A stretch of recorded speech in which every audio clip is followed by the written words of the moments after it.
Such a beautiful moment.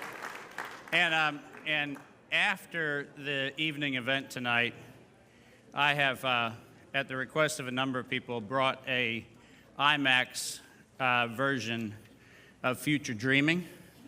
And so anybody who wants to stay up past their bedtime tonight, we're gonna have a little bit of a late night drive-in, so you can make out, you can bring popcorn, do whatever you need to do.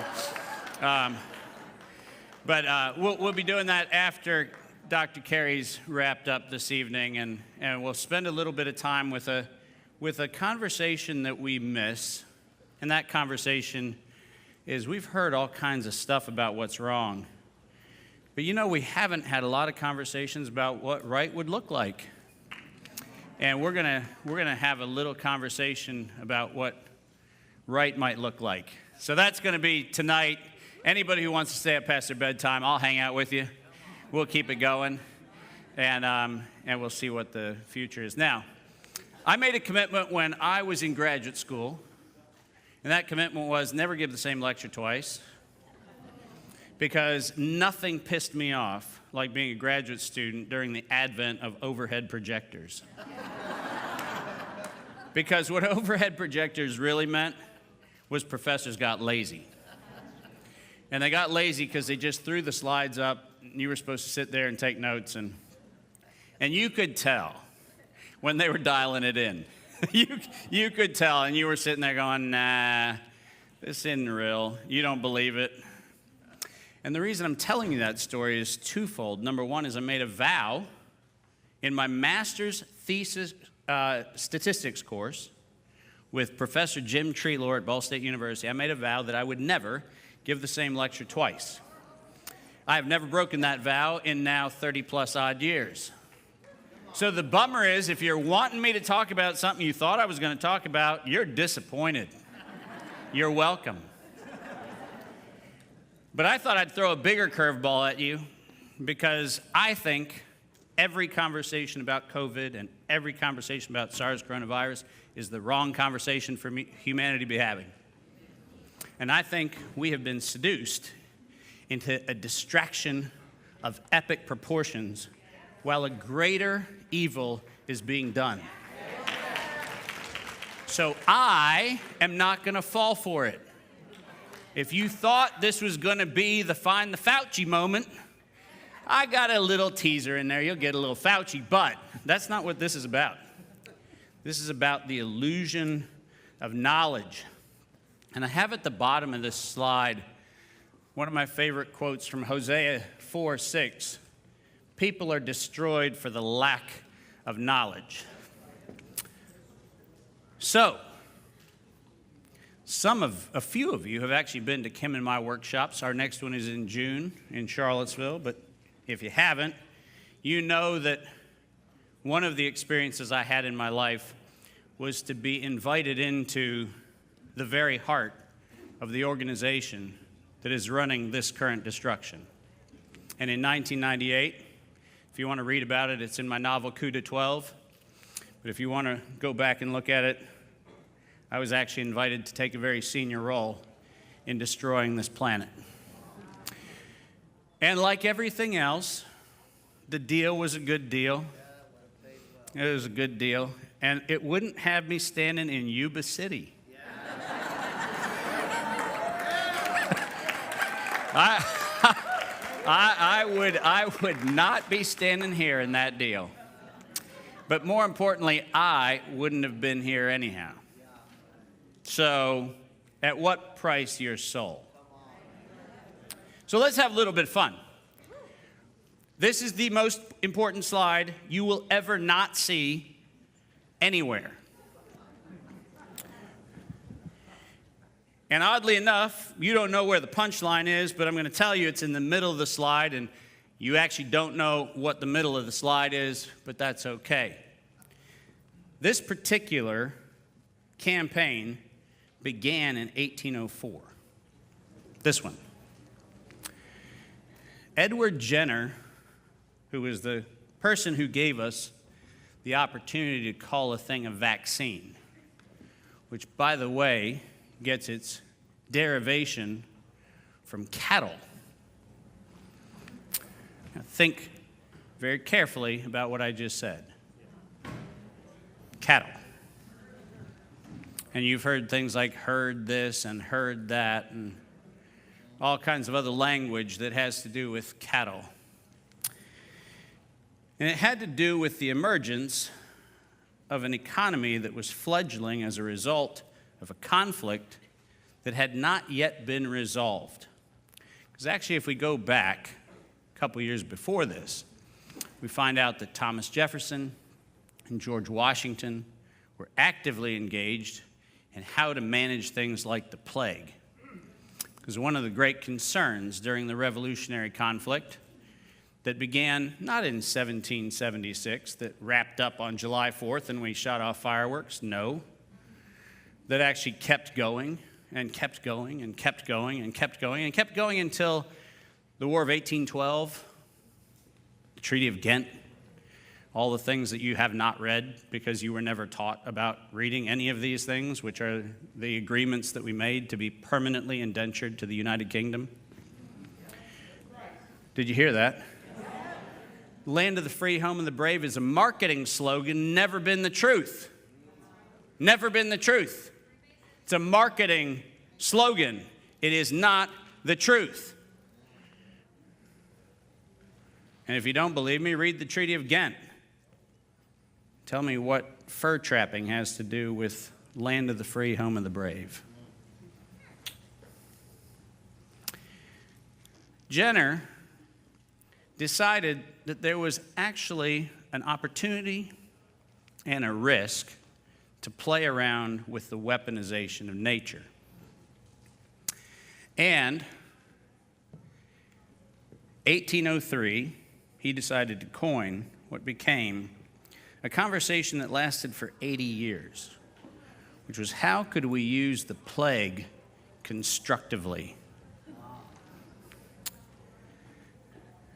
How could we use the plague constructively? Because it turns out plagues have been around every now and then. All kinds of crazy things have been around every now and then. And in 1883, Francis Galton came up with the answer to the question. And the answer to the question was these beautiful things called bacterium, viruses, plague, could be very interestingly conscribed into a term that he decided to publish in 1883 as eugenics.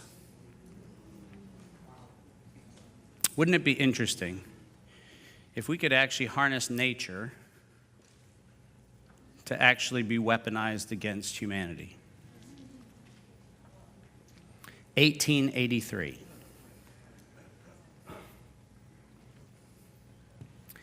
If we were to examine the business plan which gave rise to what we're experiencing now, and by the way, that business plan included an industry that mysteriously for the last 15 months, none of us have heard anybody talking about, except a bald-headed, bow-tie-wearing idiot from Virginia. You didn't hear about life insurance. Ooh, now we're going to get real. Because it turns out that from 1883 to 1893, the largest growth contributor to the GDP of this country was the trade in the fear of death.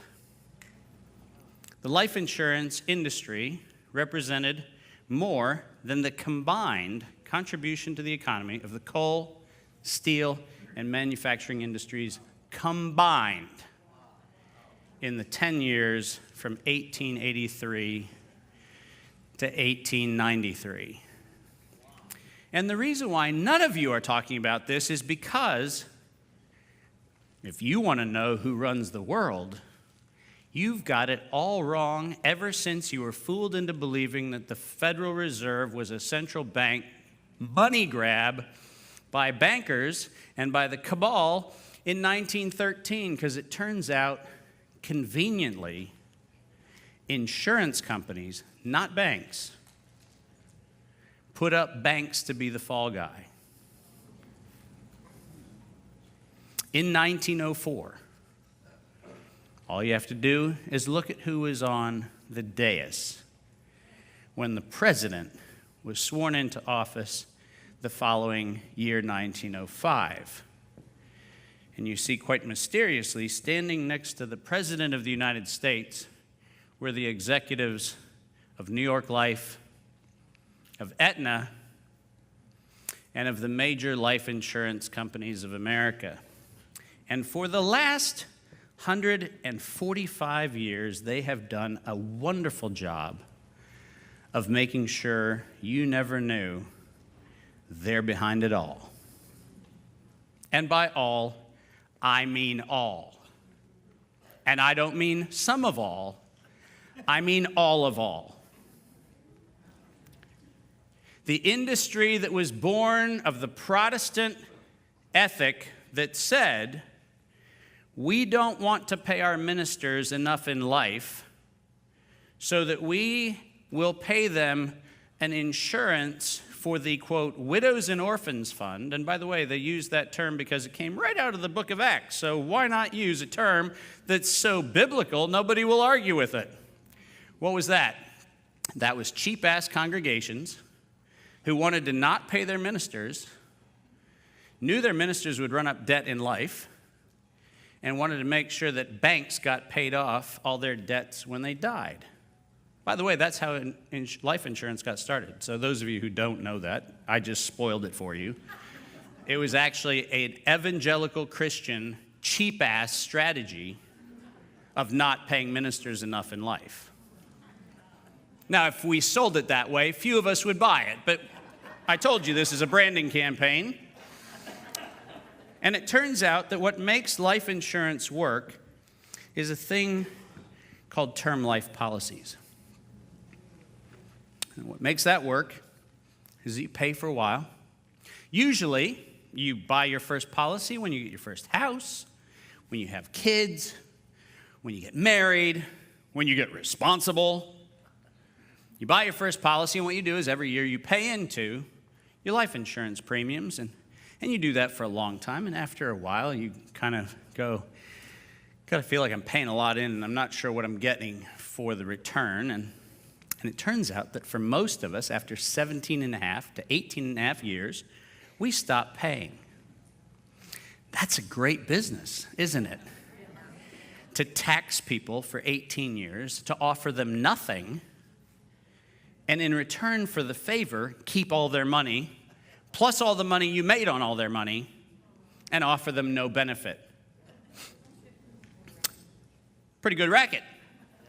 Best part about it is they actually figured out that it was important to support the eugenics movement. You heard what I said, people. Turns out that the thing that throws a curveball into life insurance policies is people that die when you don't want them to die. That's a curveball. That means you have to pay out. So, surprisingly, in 1904 to 1910, Andrew Carnegie, who was very much affiliated with several of the boards of the life insurance companies, decided that we needed to institutionalize medicine,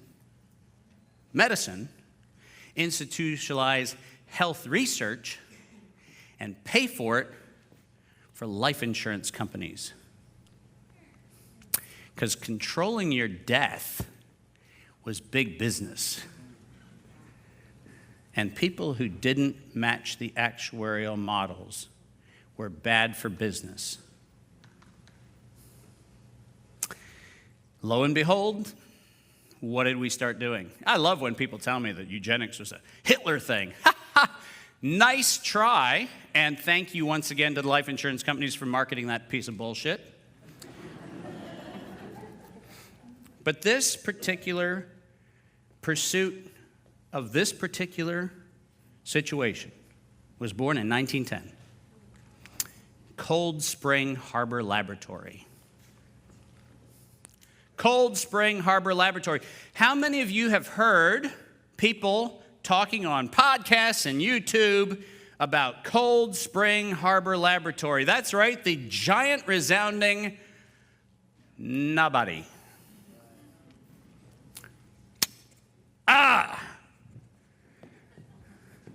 Isn't it funny how we've been sucker punched into believing that the bad guy is a Rothschild, or the bad guy is, part of this nefarious, deep underlord, dark underworld, pentagram-laden candle ceremony, seance bullshit story? Isn't it great to have a cover story when nobody actually then asks the right question, which is, hold on a minute. If somebody's marketing a story to me, I wonder if that marketing of a story is so I don't ask any more questions. And by the way, everybody who thinks that the world is run by the Rothschilds has their head up their ass. And I'm dead serious. The world is actually run by life insurance executives. Bad news. And it turns out that we're going to get to why that's so damn important. But the word defective human entered our vocabulary in 1914. What's a defective human? And by the way, we've heard about defective genes and we've heard about defective anything. What is a defective human? Anybody? Anybody? No, what is a defective human? Let's ask the question. We go back to Dr. Ely's talk, right? You were created in the image and likeness of, thank you. And so a defective human would be our perspective, maybe. Our perspective, maybe. But there ain't no such thing as a defective human.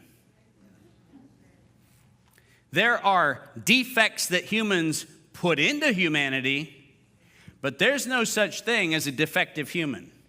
But in 1914, a guy by the name of Harry Laughlin published a study which actually set in motion what became one of the most horrific, and one day this story is going to be told like we tell stories of the carnage of the most gross inhumanities that humans have ever perpetrated on each other. Far more egregious than warfare, far more egregious than Vikings raping and pillaging. What happened in 1914 is an unforgivable, mortal sin. We decided that we are the arbiters of who should live and who should die. By the way, for those of you not scholars in history, this is before the First World War. Remember this. It turns out that the First World War was good business for life insurers. You know what happened when we actually sent young men and women, mostly men, few women, but when we sent young men over to their deaths in Europe? Life insurers pocketed a shitload of money. Because it turns out that very few people knew how to file claims. The Department of Defense didn't have a mechanism to actually process those things. And it turns out that, in fact, the First World War, if you look at it from an economic perspective, the biggest winner of the First World War were life insurance companies. If a business works well, what do? You know, the war to end all wars? Not so fast. Because the ending of the wars thing feels like it would mean that we wouldn't get to go to the well again. So how about we actually figure out ways to sell eugenics to a point where, and I love this one, hereditary is the big problem. The headline from 1929. Heredity is the big problem. That was mainstream media. Turns out that if we didn't select the right genes to go into the right people, back then it wasn't called genes yet, but if we didn't select the right breeding And by the way, if you look closely at this one, I love to read this. It turns out that there are those who would actually say that we should at least be as sophisticated as what dairymen do to cattle. That's a headline in 1929. We should be as good with humans as dairymen are to cattle. By the way, the media being paid for here by life insurance companies. 1932, Cold Spring Harbor. Booker T. Washington and a couple other people get together. And there's this idea that comes along. There's this idea that says that we think that this little bacterium that we figured out might have a really important role to take what used to be traditional and herbal and natural medicines. I think this little bacterium, this little piece of nature could be co-opted. We could grow it in incubators, and we could actually turn it into something that would be a very important way to take industry into medicine, because it turns out that up until then, medicine was a very distributed phenomenon. We had all kinds of things going on, little apothecaries and little drugstores and little people that had their bowls and their crushers and all of the cool little things that they had. And it turns out that sucks, because what we can't do is we can't get mass production of a thing. And we want mass production of a thing, and so we came up with this little thing called penicillin, but we needed to figure out how to get this little thing called penicillin into something that would be generally known about, but the public would have no willingness to speak about. Now, it turns out at that point in time, there was tons of different things that we could have used penicillin for. We could have used it for lung disorders and all sorts of other things, but it turns out that it was a good idea to pick on STDs. You know why? Because nobody wanted to talk about them. And if nobody wants to talk about something, then nobody will talk about it. So what we'll do is we'll pick this thing called syphilis. And what we'll do is we will start infecting a population with syphilis so that we can actually expand the number of illnesses that we have to justify a clinical trial, an emergency use authorization of penicillin. I told you last night, old playbook, new script, but not really even a new script. This is like a bad sitcom. This is like Days of Our Lives.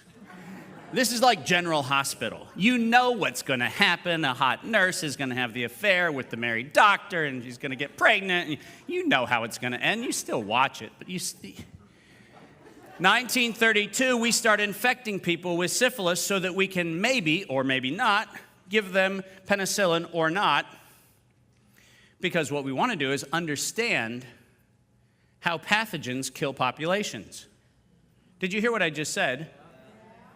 And I wonder if you heard in the film last night with Melinda Gates, we really need to make sure that we start with the blacks and the Native Americans, right?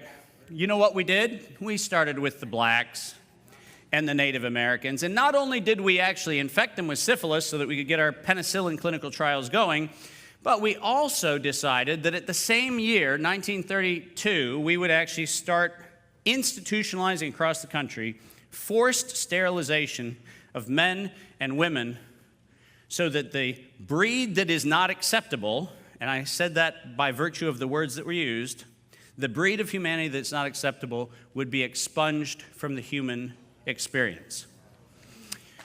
We actually, literally, legalized in every state in this country the castration of men and the sterilization of women so that people we didn't want would breed. And I tell people this all the time, and they sit there going, no, that's a Third Reich thing. No, it wasn't.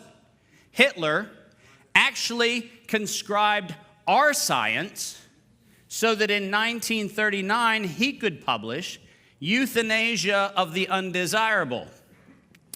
Euthanasia. We were in the process at that time of castrating people and sterilizing people And it turns out Hitler just decided, well, if you're going to do that, why don't you just go ahead and kill him?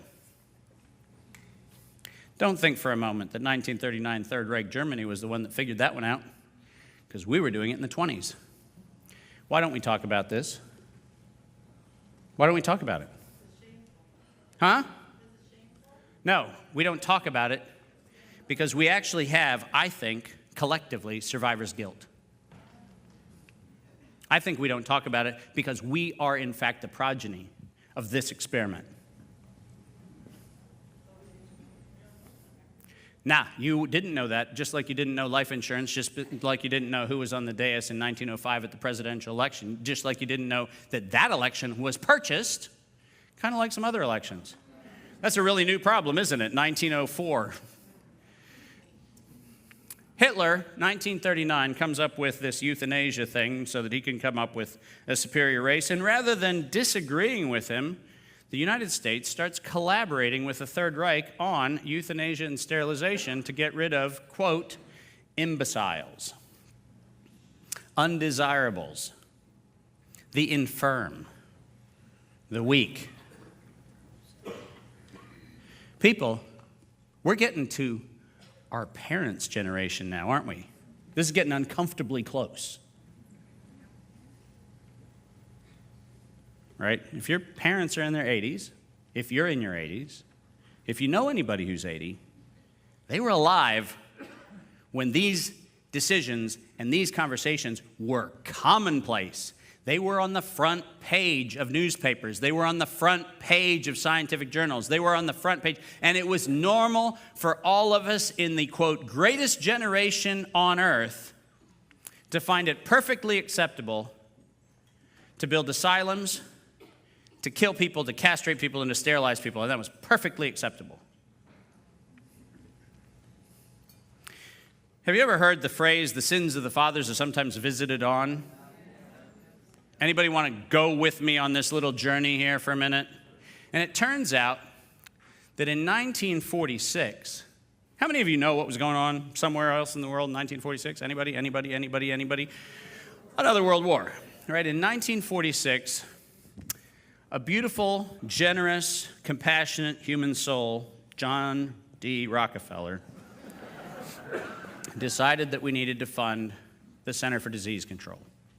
Now, does anybody know what the Center for Disease Control actually was set up to be? Anybody?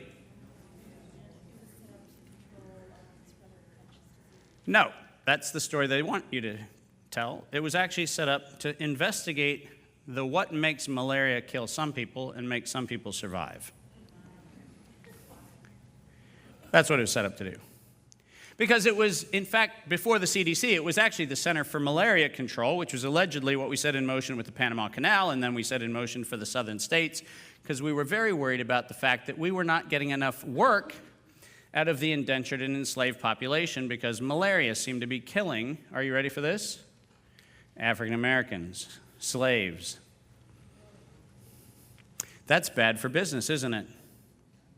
Did we actually care about malaria because we actually loved the people who were exposed to malaria? Do you think that John D. Rockefeller woke up on one of his hunting safaris and go, "Oh, how I long for the day when these poor African savages can shoot big game with me healthily"?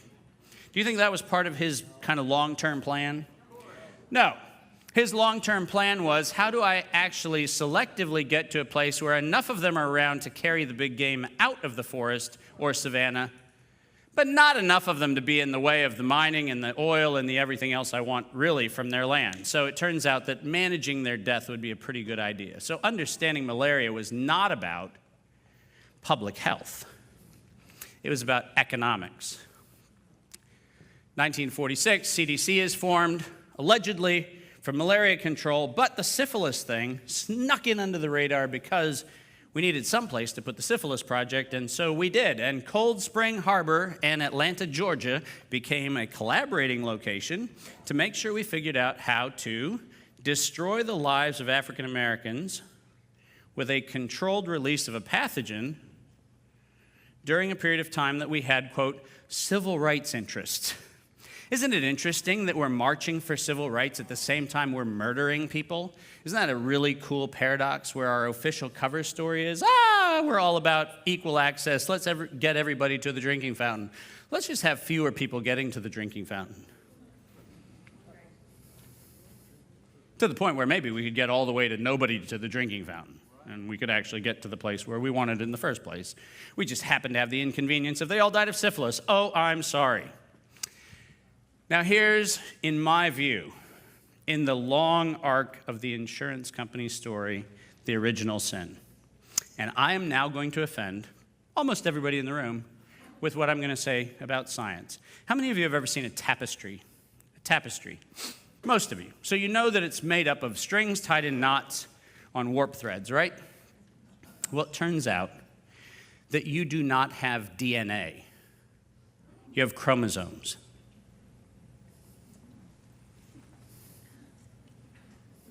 Nature made chromosomes. If I were to walk into a cathedral in Europe and I would say, before you look at the tapestry, let me untie all the threads and then let me put them in a pile on the floor, and then I'd like you to critique the image of the tapestry, you would think me mad. You would think me mad because I would be, in fact, mad. You would not see the near-naked vixen by the pond. You would not see the heart with an arrow thrust through its bleeding chest. You wouldn't see any of those images, and you wouldn't see them because it would be a pile of string on the ground. It turns out that a nasty photograph, and it wasn't really a photograph, it was an X-ray photograph, plate 51, taken in 1952, okay? Us all. And I said it. There you said it. And I'm telling you why I said it. Because DNA is not a product of nature. It is a model of human manipulation. Listen carefully to what I'm saying. DNA is not a product of nature. It is a characteristic. It's a model of human manipulation.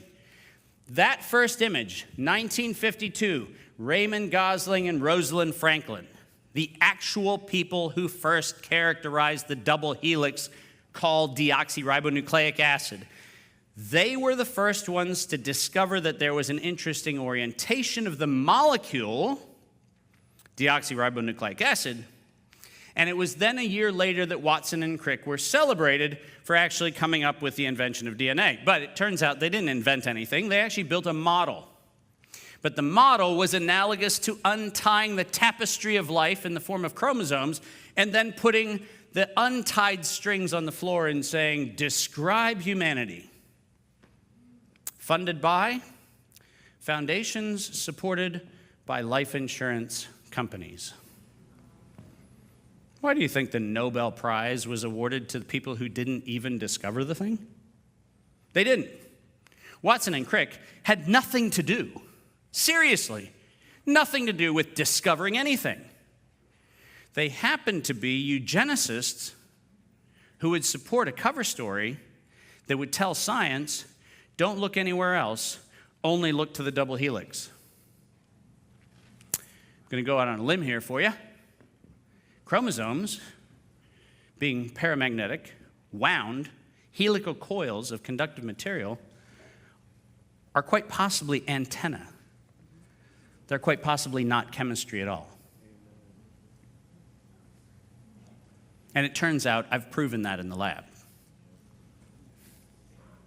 If you wonder why the magnet experiment that you're going to hear about from Dr. Carey is so damn interesting, it's not because of DNA. It's not because of RNA.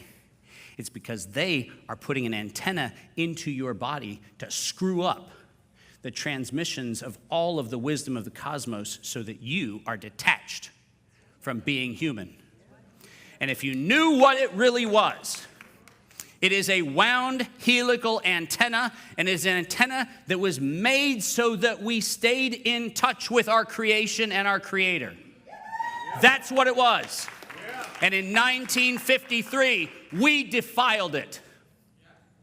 And we have spent billions of dollars describing life through untied strings of a tapestry and then mysteriously come to the conclusion that 95% of DNA is just junk DNA.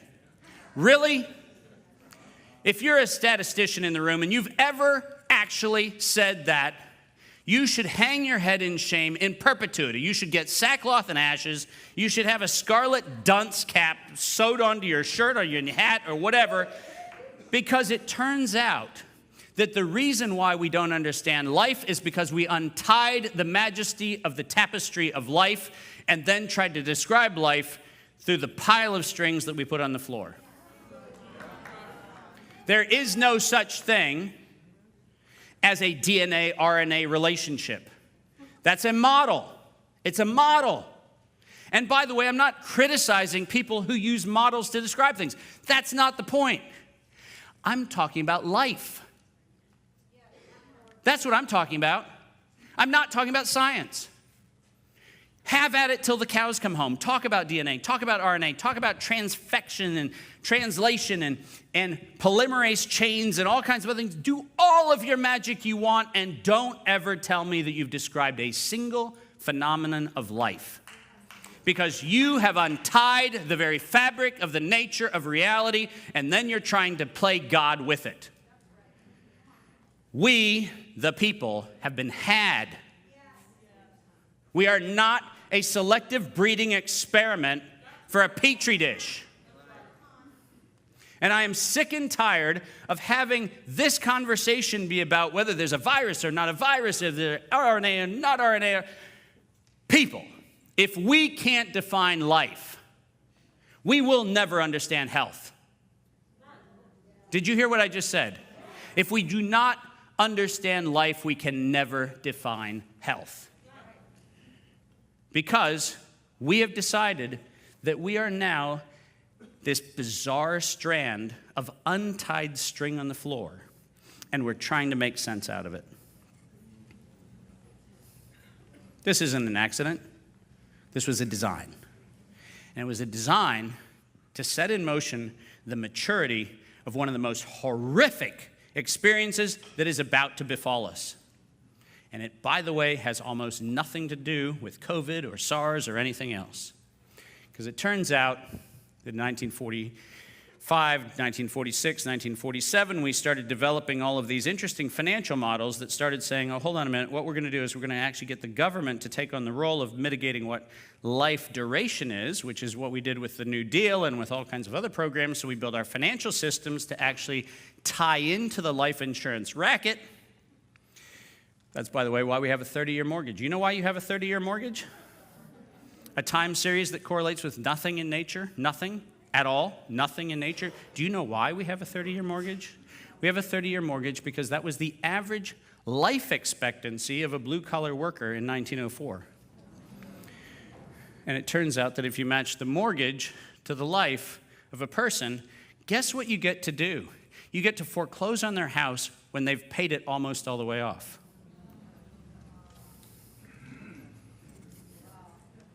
People, I'm trying to wake the real wake up. This isn't about masks, and it's not about injections. And the reason why we're talking about masks and injections is so the perpetrators get away with the crime. Because we're not talking about the crime. Why on earth, in 1953, would Jonas Salk be ridiculed in 1953? When he came up with the polio vaccine, he was ridiculed for not filing a patent on it. When asked why he didn't file a patent on it, he said, that'd be as ludicrous as filing a patent on the sun. That became the subject of a book, Patenting the Sun. And that was when the life insurance companies got an idea. The idea they got was, I bet we could do this vaccine thing into an actuarial control of human life. I bet we could actually schedule when people live and when they die. And I bet that would be really good for us. That was 1953. Just let that settle in for a minute.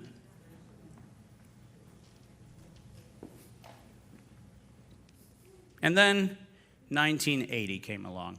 And it wasn't really 1980. It was signed into law in 1980, but the real congressional hearings were in 1979. And what I love about the Bayh-Dole Act is nobody ever reads the hearings that gave rise to the Bayh-Dole Act.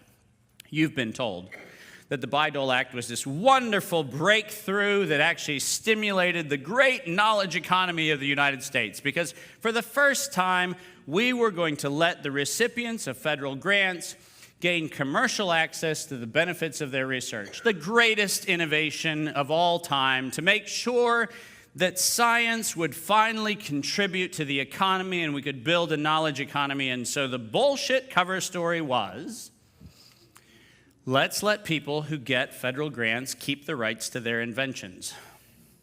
If you want to know the death of free inquiry in science, and I mean the death like nails in the coffin, coffin on the train, train over the distance, corpse rotting in the casket, showing up and being buried under a wooden cross in the middle of the desert, the death of science happened with the signature of the Bayh-Dole Act. Because the minute we decided that publicly funded research was the provenance of the lottery winnings of those who actually would play by the rules of the game.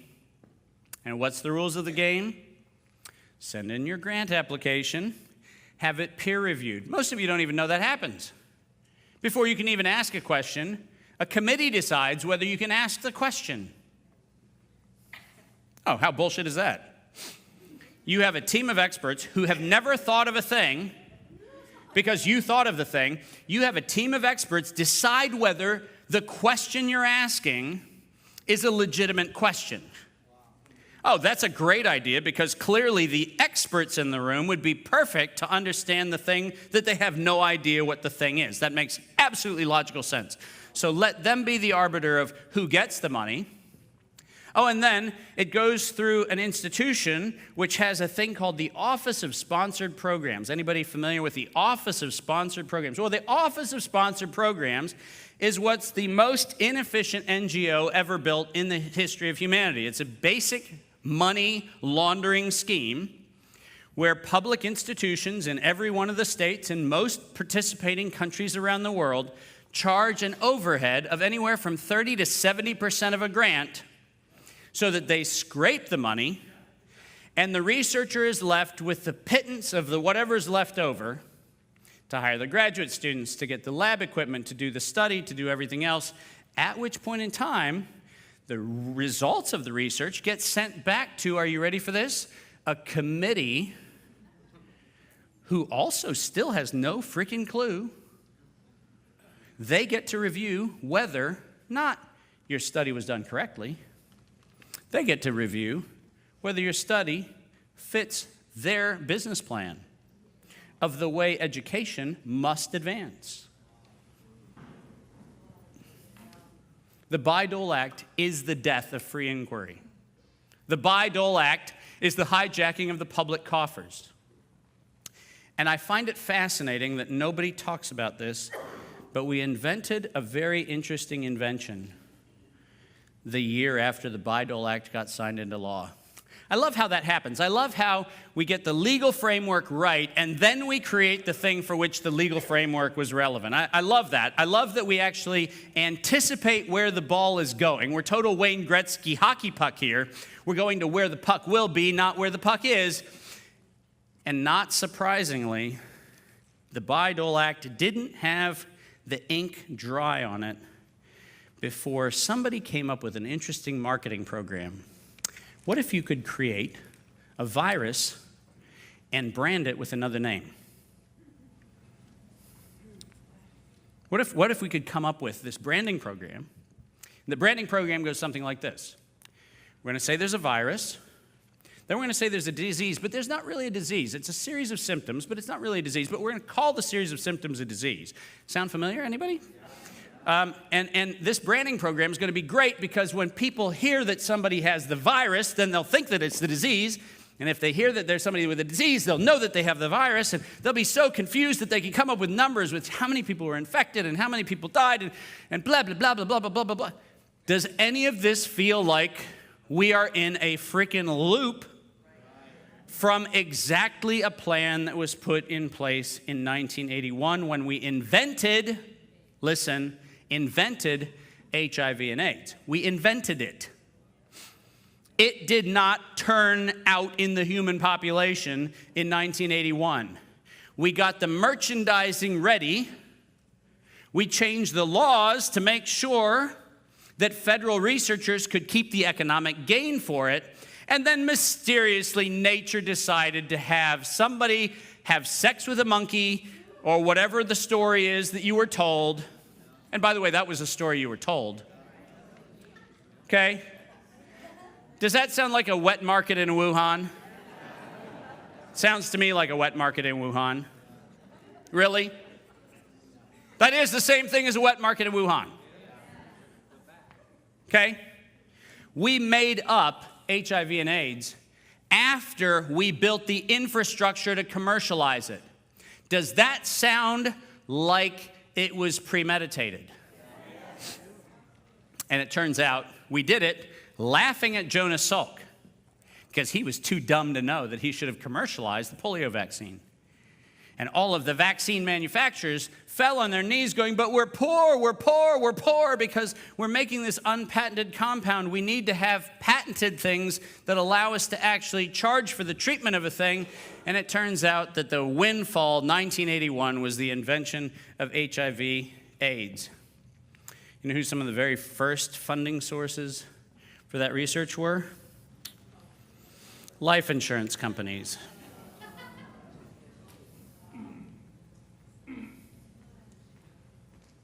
You know what? I get tired of stories like this just because I'm so sick of knowing, and I've been doing this now, this business of following the rats into the sewer to find out where the money's leaking. I've been following this trail much longer than any of you know. I started doing this in the 1980s in the jungles of Nicaragua and Costa Rica when we found out that cocaine and guns were mysteriously not so that we had Nancy Reagan's war on drugs, but so that we could actually bribe Iraq into keeping an Iran war going. That deal, the Iran-Contra scandal. That's where I cut my teeth. Turns out you make a lot of friends doing that. You make a lot more friends doing what I'm doing right now. And I dare them to censor this. I dare any of them to censor it because I have their home addresses. Censor me.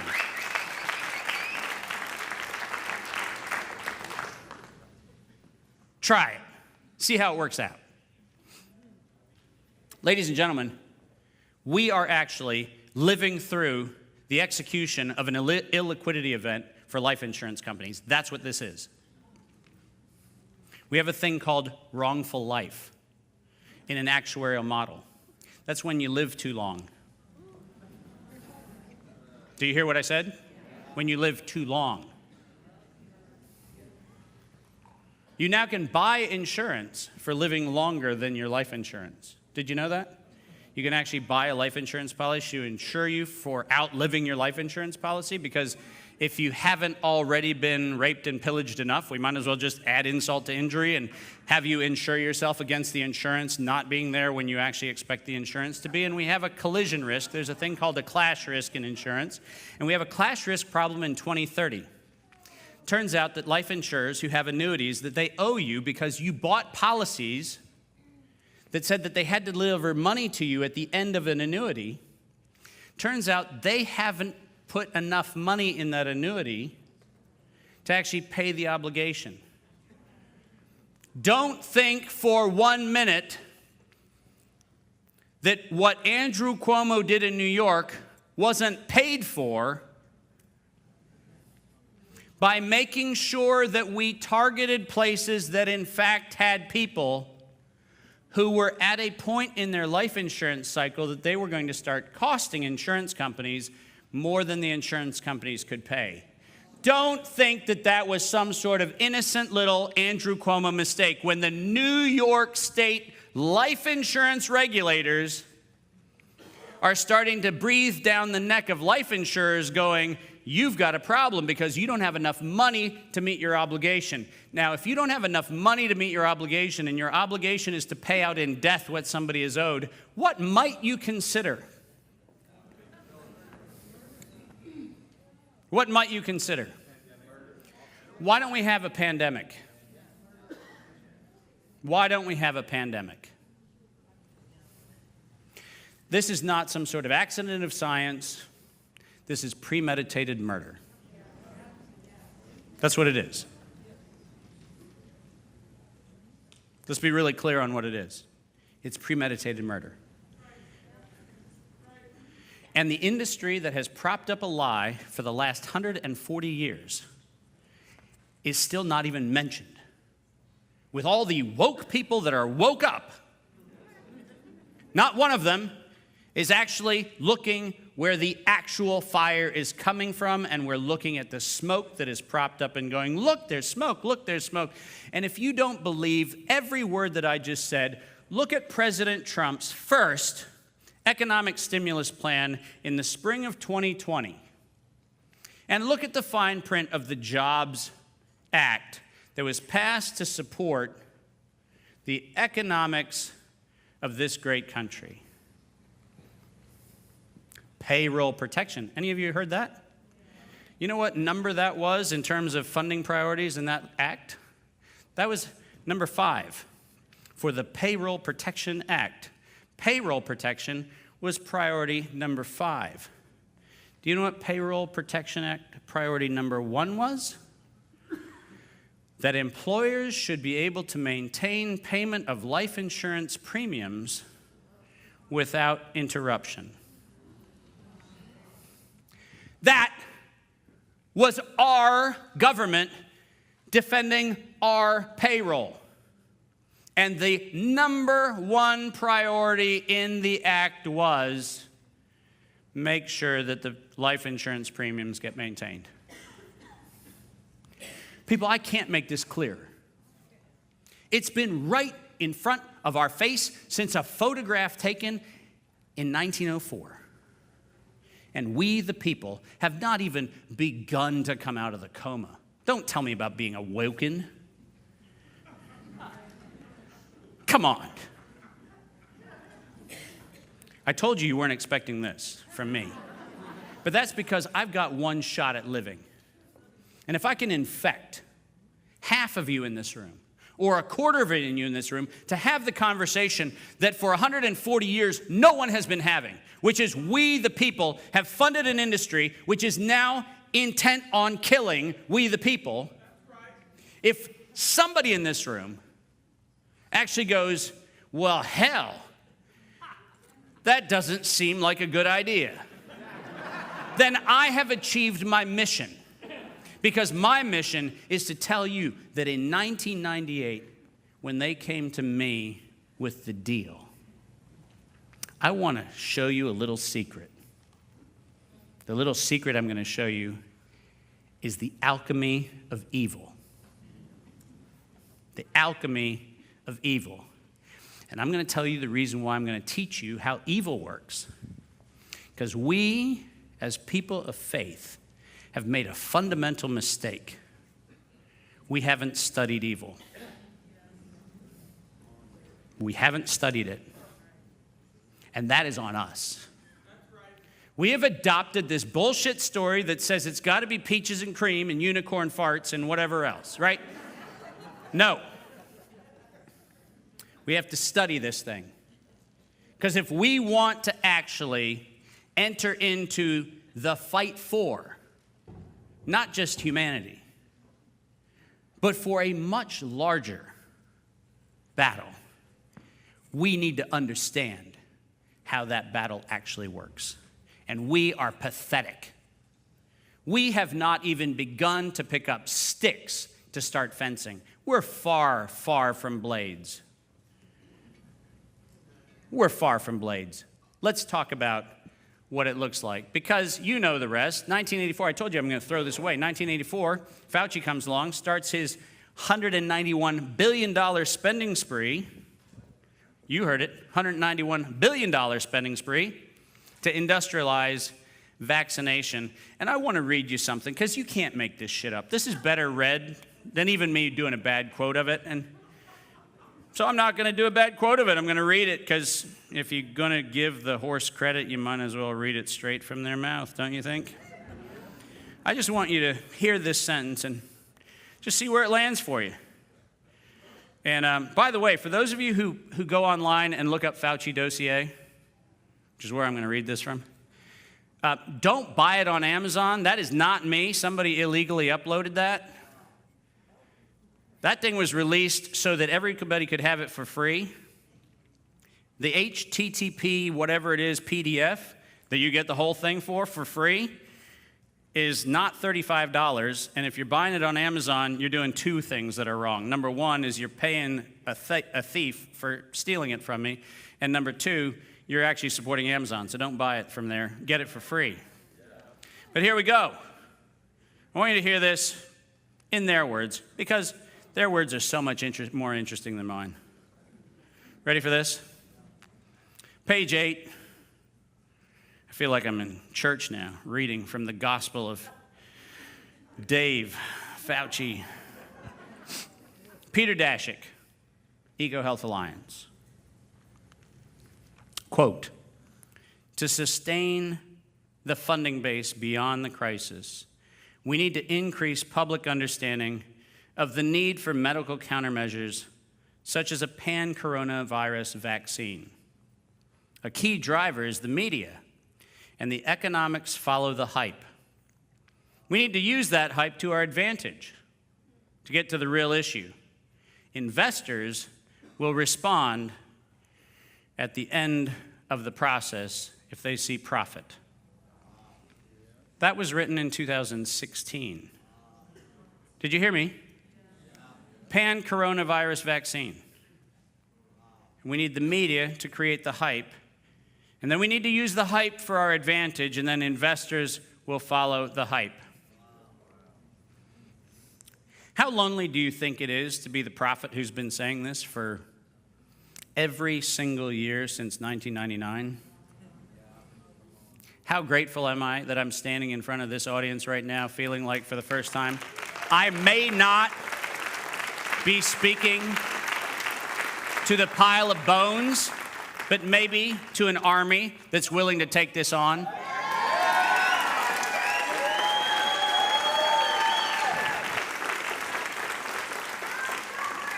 Here we go, here we go, here we go. This is where it gets fun. And I'm trying to advance my slides here, so if anybody can help with that advance, let's figure out, how does it work? Well, it works really simple.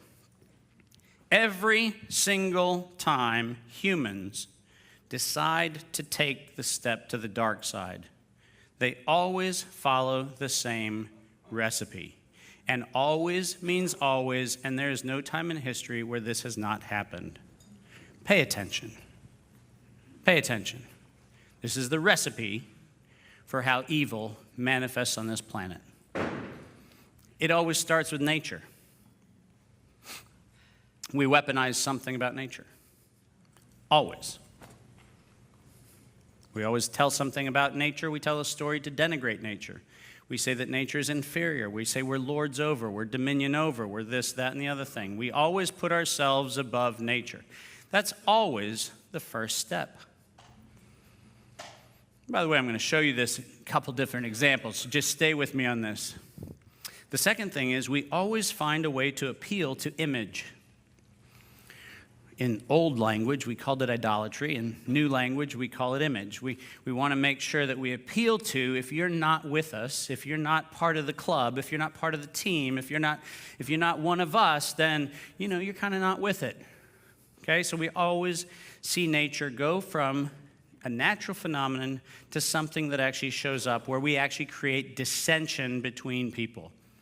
The ins and the outs, the pros and the cons, the antis and the pros, the whatever you want to call it. And we always do that. That's always the second step. And then the third step is we always turn identity into identification. Identity into identification. Are you conservative? Are you liberal? Are you Christian? Are you Muslim? Are you this? Are you that? Are you something else? Hold on a minute. How about, are you human? Are you created in the image and likeness of the divine? How about that? No, we're not good with that. We need to know whether you were educated or not, whether you're rich, whether you're poor, whether you're black, whether you're white, whether you're this, whether you're that. We manufacture a distinction to make identification take the place of identity. And once those three things are in the soup, the next things happen. We always seek to mutate nature. We always try to bend it to our will. We try to make sure it fits our model. We tell it the rules of the game. We don't listen to it. We tell it. We say, this is how nature works, rather than going, nature. What a beautiful, wonderful tapestry of mystery and wonder and awe and reverence.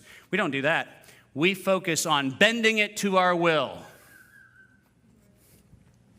And then we desecrate it. We take that which is holy and we desecrate it. Nature never was meant to be desecrated. Our community was never meant to be desecrated. Our identity was never meant to be desecrated. We were never meant to mutate and bend to our will that which is around us. We were invited to be stewards, not pirates. Stewards, not pirates. And then we always crescendo with subjugation. Somebody has to be at the bottom of the stack, and somebody defining the stack has to be at the top. We always have to end in a hierarchy. Now, I say a big thing when I say this always is how nature or evil works. That's a big thing. So let me show you two stories. A story, if you will, separated by close to 2,000 years. And let's see if the model that I just showed you holds up. Anybody familiar with the stained glass window image on the left? Jesus tempted in the wilderness. Satan used the three alchemical steps. It's the first thing he did. He actually realized that if you're hanging out in the desert praying for 40 days, you probably got a little bit of a tickle in your tummy. So first thing he did is go, what's abundant? Well, turns out, if you've ever been in Palestine, you've been to the hills around Galilee and Judea, you see that there's a lot of stones, so not a lot of creativity. How about you take the stones and turn them into bread? What's that? That's the first alchemy of evil. Turn stones and mutate them. That's an alchemy of evil. Take a thing and turn it into a thing. Not use it, not steward it, turn it into a thing. That's the first temptation. That didn't work, right?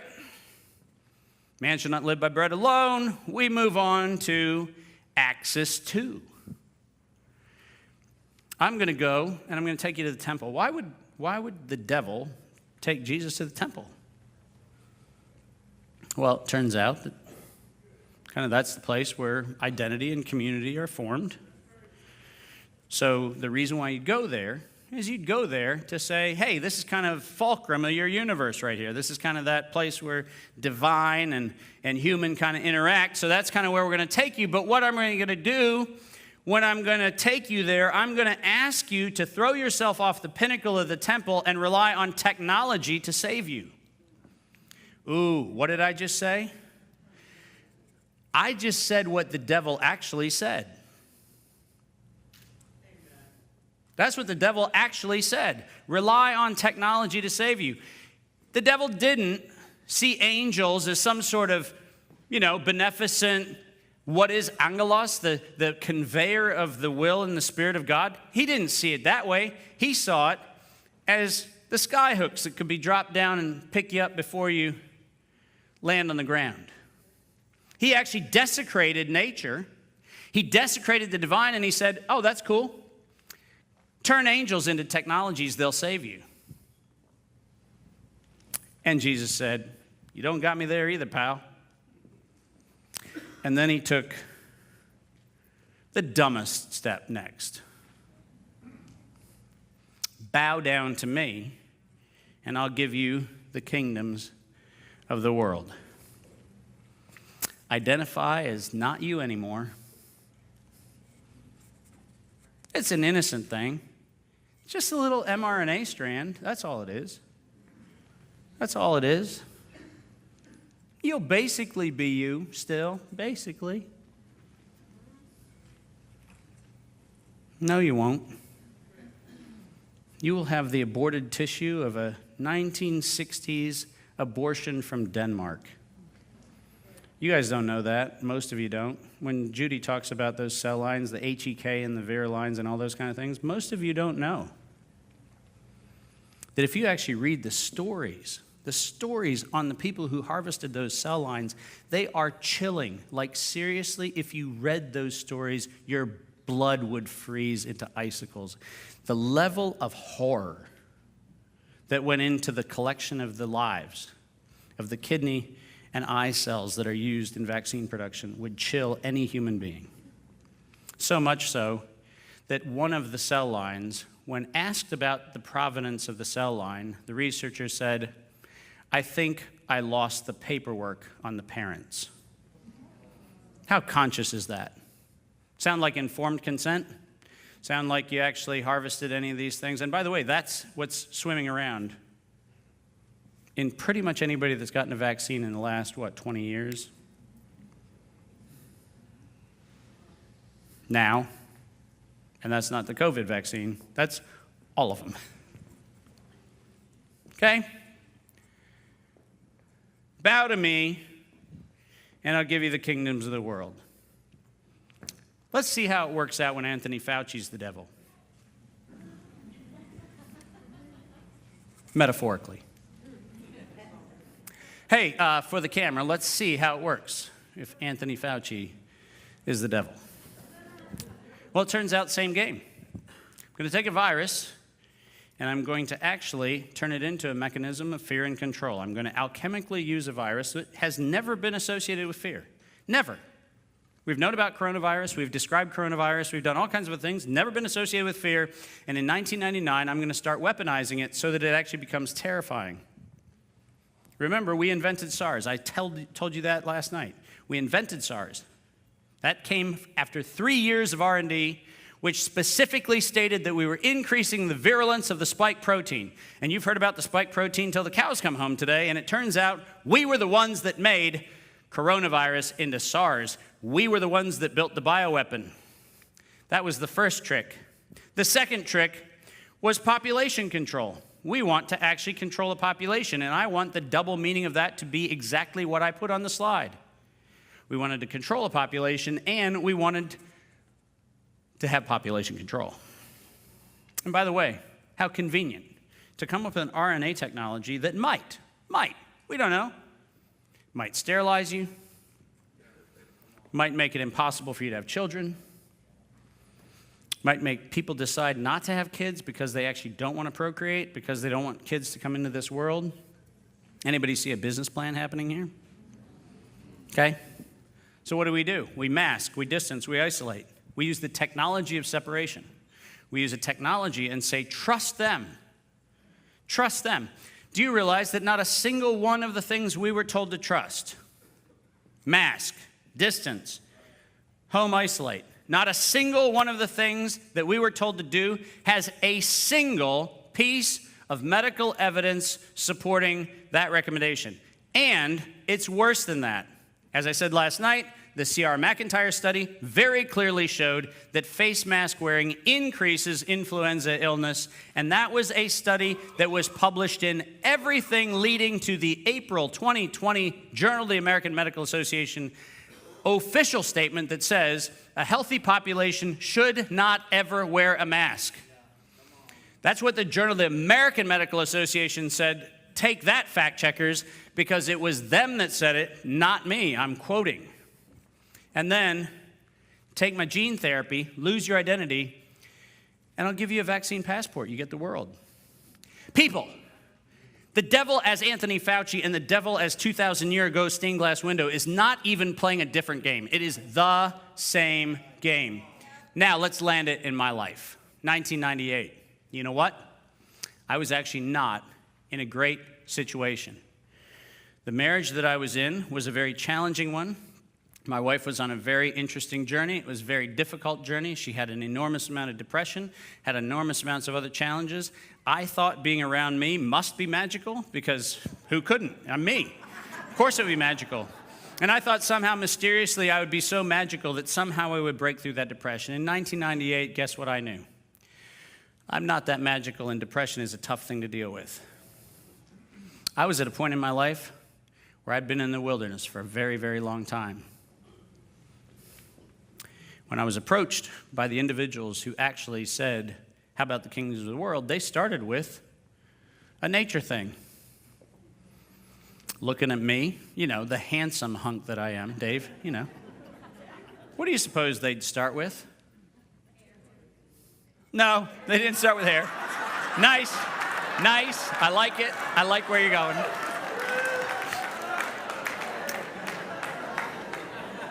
Thank you, Dr. Ely, for making sure that everybody got that point.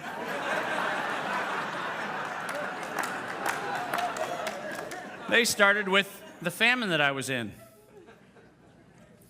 We could actually arrange for you to have access to some pretty fine women. And by the way, some of them are sitting here at the table. You know the thing I love about evil and the thing I love about this map? Because I've known it forever. You know why I love this map? You can smell it a mile away. If you hear somebody pick on a thing you think that matters to you, you already know you're in the room of sulfur. And if the smell of sulfur starts growing, when they get a thing that is your wilderness, right? You don't have to keep going. That's okay, they did. And the way this one went was we could start with your famine. How about we actually have access to some women that, would make you not have to be so lonely and miserable and all that kind of good stuff. And I kind of did the thou shalt not eat bread alone. That was pretty easy. I was raised Mennonite. You don't have indiscretions. You don't have those things. So for me, that was a slap shot, splash shot, right? You can't even get me to swing at that one because I'm not that dumb. So we moved to option 2. Option 2 was, what's my temple? Well, it turns out that had built some very interesting technologies, really interesting technologies, and they told me what could be done with my technologies. If we had access to what you have in your brain and what you've put into computers, we could help you do. Sound familiar? Take you to my temple, and then ask me to throw myself off and be dependent on your financing, your money, your reputation, your market access, your everything else. And I smelled the sulfur getting hotter, and I was like, nah, pass on that one. And then the comedy of all. Just become one of us, and we can actually give you the kingdoms of the world. And they actually used that terminology. And by the way, vaccine passport is no different from this, people. No different. That's what that is. You can't smell it. You can't smell the sulfur every time that's said. You got a smelling problem. You might have COVID. You might need to check into it. See, I had to make a joke on that, right? After we heard about all the symptoms, if you're not smelling sulfur, you're not feeling the heat, you're not feeling that little eat, that's a pitchfork. If you're not feeling that. And so they told me all of the influence that I could have and all the things I could have. And I actually laughed at this one. Because for those of you who don't know, by that time I had already been to probably close to 100 countries. And they were telling me about the 30 or 40 places that they had really high-level access and governments that they controlled. And when they got done with their list of all the cool places I could go, I laughed.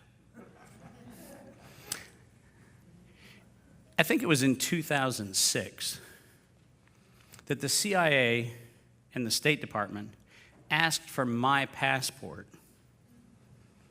because I had stamps in my passport that weren't in any other U.S. passport. And to forger fake passports, they needed copies of stamps from countries that they had never had anybody else get into. So they photographed my passport. I'm the reference guy for stamps in passports. So you're telling me, sitting in a upstairs restaurant in a hotel in New York, that you're going to give me the world? When my passport is the reference for the agency to forge your passports? Are you shitting me? And I said something that they weren't prepared to hear. I said no. They said, no one says no to us. I said, well, then you've had your first. No. And then I'm going to tell you the punchline, and this is the part that I love the most. And I love to tell audiences, big audiences, this punchline. One of them said, well, who are you working for? The assumption being that I already had a better deal. And guess what? I said, you wouldn't know him if I told you.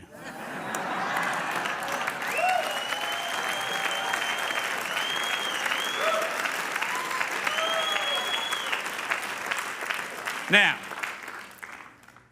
that's how evil works. And by the way, I can take you through every single hijack of humanity, and every one of them has those three alchemical ordinances. Nature, down to that hierarchy of manipulation, mutation, it always has some form of the place where we define who we are and what we are, and we always hijack it into a technology. And we always have a knowledge story, the stories we tell, the identities we take on, and we always say we're going to trade that for a benefit. Evil will always do that. And you can be ninjas detecting this. Ninjas. When you actually see this pattern emerge, and by the way, take a napkin out at home, take a notepad out at home, and just go, hey, that bald guy had this thing. And it had like 6 little things, and let me see if I can map out what's happening in that 6th thing. And if it is, guess what? You got the fingerprint on who's behind it. For 2,000 years and counting. Guess what? We, the people, need to say, let there be enlightenment. Light. Because it turns out light can run on exactly the same architecture. That is the reason why the name Lucifer was given to the darkness, because it turns out that the only person who needs to light something is somebody that doesn't have it. You hear what I just said? The only person who needs light is a person without it. So what is light? Well, turns out that we actually have a vibrant nature. Nature's vibrant. It's verdant, it's wonderful, it's productive, it's magical, it's healing. The great poet Sadi said, I will gladly reach my hand into the viper's den, because I know next to the viper's den the Almighty has placed the antidote. What a beautiful poem. That was known 3,000 years ago in Persia. Why don't we know that today? Why don't we know that today? That was common knowledge. I can go through my medical textbooks of all of the Persians that I have in my library at home, and they all knew this. When you have a problem, look next to the problem. Because it turns out next to the problem was the solution to the problem. That's where you look. You look because it turns out that it wasn't a problem, it was a perspective. And when we have the perspective wrong, we'll actually get the outcome wrong. But if we actually have the perspective right and we see the thing, then we'll see next to the thing, the Almighty has already placed the antidote, the benefit, the side effect, the whatever it is. And it turns out that is an always statement. Nature is our ally. Open the aperture of observation. And never look at where the funding is flowing, because the funding is always moving down a pathway that has some other master. Some other master. Community. How terrible has this day been? How about last night? How crappy has it been to meet strangers in an open environment like this? Where we don't have somebody curating every hug and every experience, where we don't have hall monitors with 6-foot rods that are making sure that they're ensuring distance. How crappy has that been? That's been dreadful. I don't ever want to come back. I don't ever want to come back to some miserable little town in Yuba City, California, where I don't even know if I'm in Live Oak or Yuba City because there's a stupid road that I don't know which side I'm on. And build curiosity. Build curiosity, not consensus. Curiosity, not consensus. Do not ask me for an answer to a thing. Now, the fact that you can ask me pretty much any question, I'm seemingly some sort of walking Wikipedia without the funding, and therefore with a little more objectivity, that's cool. But don't listen to what I'm saying. Be curious about what I'm saying. Go back and ask the questions that aren't being asked. Go back and have the conversations that aren't being had. Be curious. Do not build consensus. And consensus includes not jumping on the bandwagon for topics that are the cool topics of the enlightened people. Because if you're on a cool topic only of enlightened people, you're as consensus and boring as the boring consensus people on the other side. There's no benefit from having all of us agree that masks suck, because the story should be about life insurers who are about ready to kill people. That's the story we should be talking about. Just saying. Tell the stories of character, not the idolatry of heroes. Every person who you've seen on this stage today, let me say something abundantly clear. Every person you've seen on this stage today did not follow Joseph Campbell's story of myth. They didn't. They didn't. They didn't go on the hero's journey. Right? This crazy story that we say is always the hero's journey, where you find yourself on this journey where you leave your community to go on a quest, and then you go into the darkness and you battle the seven-headed hydras of hell, and then a mythical, Gandalf-type figure comes along with a magic ring or a fishing line or a spider bite that gets you out or whatever. You know what? All of us have gone on a prophet's journey, not a hero's journey. And you know what? I'm sick and tired of Christians and people of faith actually using the hero's journey story, because the hero's journey story is actually about the idolatry of identity. It is not about the stewards of community. I did not become a hero when I started shooting Butterflies of the Week, or when I started doing, the We the People Network or anything else. That's not a hero thing. And standing here isn't a hero thing. I didn't get a magic ring somewhere. There's no Gandalf that showed up and said, "At your moment of darkness, I've given you this magical power to go." Nope. Guess what? I still put my pants on one leg at a time. I don't levitate into my pants. I don't levitate into my boots. I still do everything the way we all do it. And I am sick and tired of any of us being celebrated for what we are not. We are not heroes. Heroes seek idolatry. Stewards seek effectiveness. And they live for one thing and one thing alone. The master's voice saying, "Well done, good and faithful servant."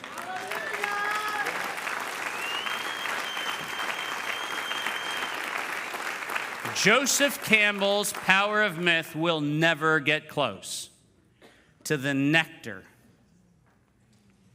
the ambrosia,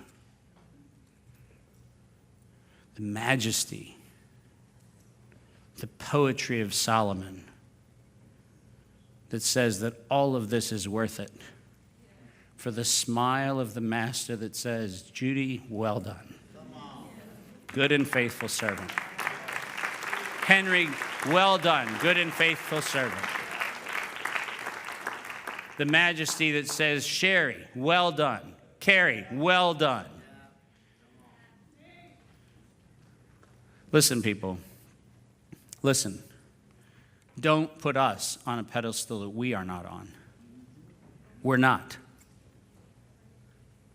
Right? I can guarantee you that across every person who's spoken in January, every person who's spoken here today, and the people who will come after us, do not make a graven image of a prophet. Don't do it. Don't do it. Because we, in fact, are merely doing what we were called to do. That's it. I entrusted you with much, even more is expected. Live every day of your life with that. If you don't have that on your mirror, if you don't have that as your motivational vision board, if you don't have that on your Pinterest tattoo wish list, you got it wrong. You got to make sure that you've been entrusted with much and even more is expected. Use your energy, and this is so important, for magnetism, the power of harnessing the universe, rather than the illusion of polarity, the fors and against. Be an attractor of good and a repeller of evil. But judgment isn't yours. Stay away from polarity. And if it polarizes, it doesn't belong in your life. And finally, if I hear among any person the phrase uttered in my presence, the one phrase you can utter in my presence where I absolutely lose my mind, and I will let you know that it's lost. Don't ever say, but you're only human. Do not denigrate what has been created. Do not ever, ever, ever, ever, ever say you're only human. Because until you understand that you were entrusted with this majesty, you do not deserve it.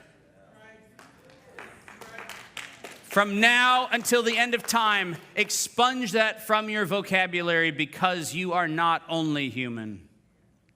You are fearfully, wonderfully, and perfectly human, with all of the crazy, nutty, odd, nuancy, imperfections that make you abundantly, perfectly you.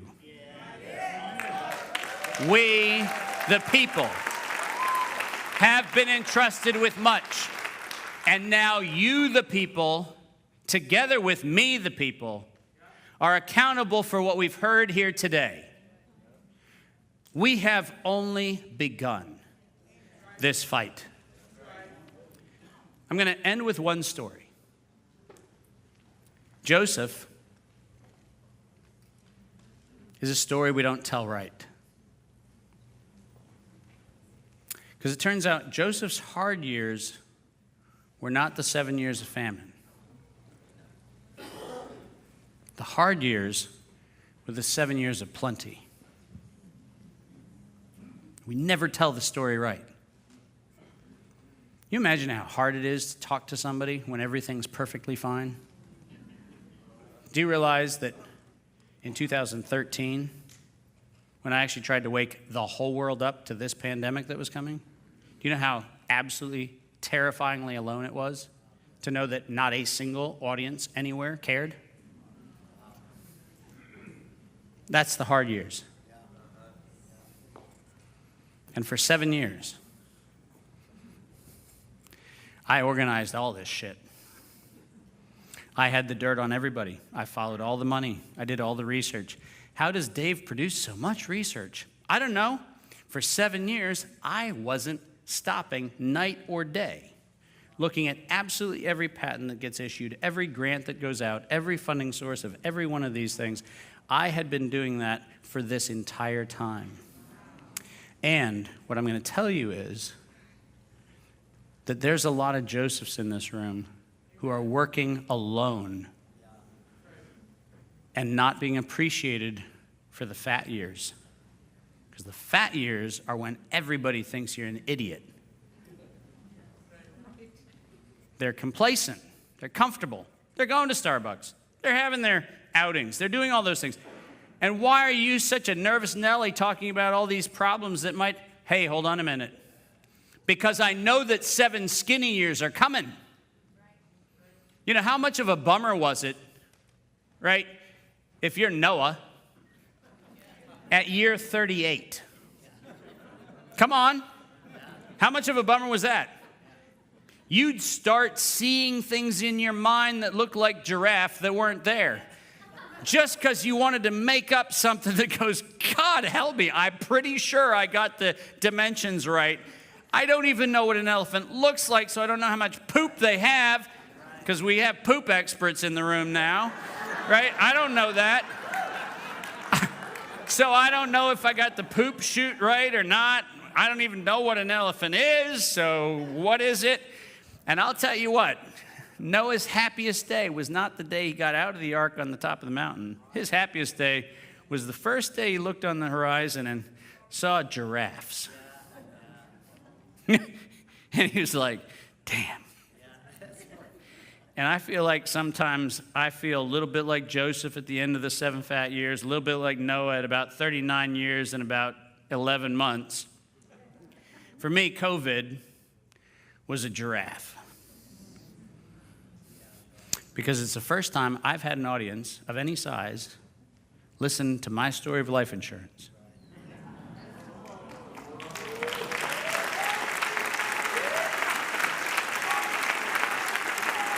That, my friends, is what I have entrusted to you. And now, I want us to realize that right now we must understand that we have 7 years of famine coming. Listen carefully. We have 7 years of famine coming. We have not begun to experience where this thing is going. And do not despair, because here's the prophet in me. We will prevail. But we may not have a latte all the way through it. And stop complaining about lattes. Right? You may not get on a plane and fly to Tahiti, and that's okay. Because we have 7 years of famine, and we're at year 1. We got 6 years to go, and if you read the account, you'll realize that things get a little dodgy in the years 4, 5, and 6. But I can guarantee you that I'm going to end with the promise that I made when I incarnated on this planet, and I'm going to keep this promise until I get hauled off. Ready for this? I was sent ahead to prepare for this moment. I know why I'm here, and I know literally why I'm standing in Yuba City in May of 2021. Because we, the people, will be the remnant. Never forget that. Never forget that. Thank you very much.